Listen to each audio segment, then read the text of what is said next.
早上好，中国. So now I'm going for a walk in my hometown of Jilin City, China. I was born in the suburbs of this city.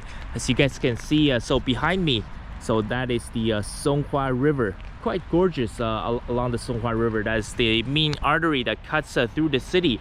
As you can see in the distance, so there's that is a high school. That is Jilin City's Yuwen High School. That's the best high school in the city. In order to get in, either your parents have to be insanely rich, you have to pay the school a lot of money, or you probably have to get a mark, I would say the equivalent of probably 96 or 97%. Yes, that's how competitive Chinese culture is. That just to get into a high school, that's the kind of grade you need. But obviously, that's for the best school in town. And in some other high schools, you can probably get in with, let's say, a 70% average. By the way, education in China is free from grade 1 to grade 9. So primary school is 6 years, middle school is 3 years, and high school is 3 years. But for the last 3 years of high school, unfortunately, you do have to pay a lot of money. So now I wanted to talk about how China became a cashless society.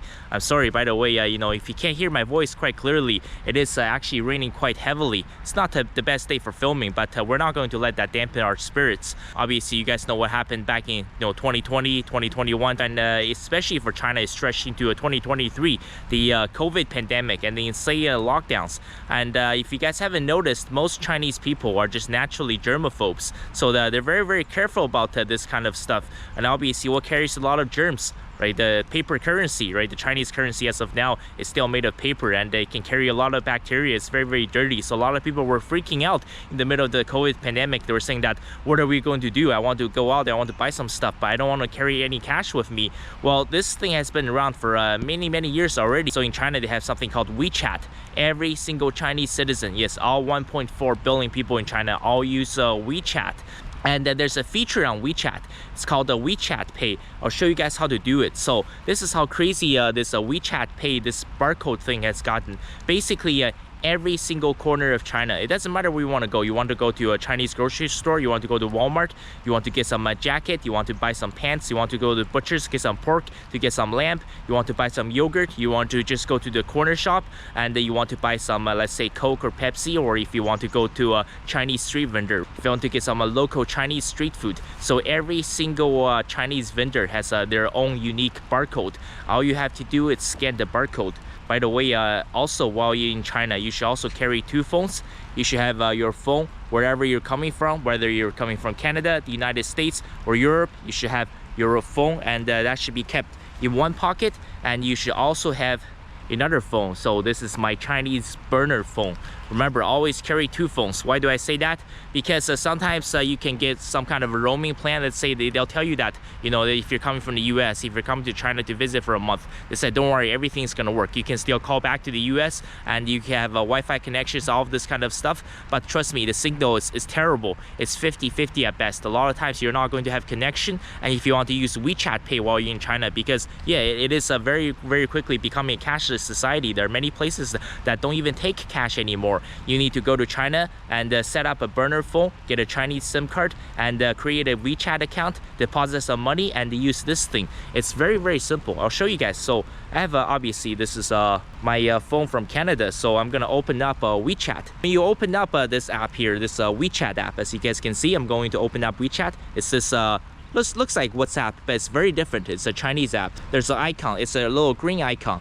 So as I pop this open, and all you have to do is that, when you, let's say, if you go to the convenience store, you got yourself a bottle of Pepsi, and all you need to do is that every single one of them has a unique barcode. So you go to the WeChat at the bottom. See, it's very simple. You have chats, your contacts, Discover, and me. Then all you have to do is click on Discover. Then all you have to do is click on the third icon here. See this one, the blue one here, numbers? Yes, once you click on that, see, there's a wave. So this is looking for the barcode to scan. It's very, very simple. That's all you need to do. As you can see, there's a wave of green light. Now all you need to do is to point this at the barcode of the shop. 会员省了12块5。你看，用手机就支付了。请拿好小票。And once the barcode scans, it's going to ask you how much do you want to pay. And obviously, typically back in my hometown, things are very cheap. This is a tier 4 city. If you get a bottle of Pepsi at the convenience store, it could cost you, let's say, it's probably most likely going to cost you 3 yuan or 42 cents US. Then you will enter 3 yuan on your cell phone.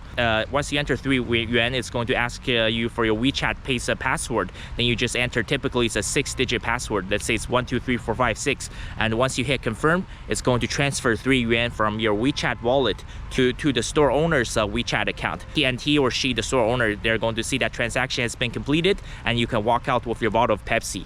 It is that simple. So ever since the start of the pandemic, China has become a completely cashless society. So this is what they used to scan. You can see the green wave light. Every single Chinese vendor has it.